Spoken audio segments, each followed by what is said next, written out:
Hello everyone, today I'm going to show you how to fix common digital account issues.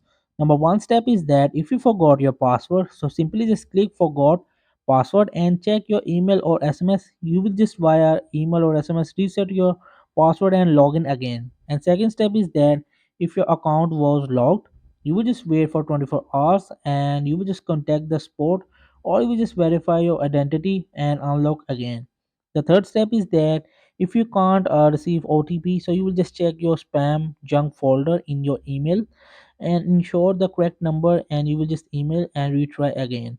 So if you just like someone's hacked your account, and you will just simply reset password immediately and enable the two-factor authentication in support of their digital account application.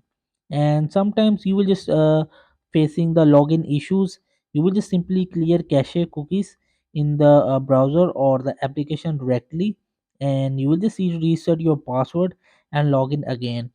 And make sure your device has been updated or the application on digital account, so you will just update in settings, and this will help you for the common digital issues to fix your problems. So hope this video help you. Please don't forget to like and subscribe and get notified for more videos.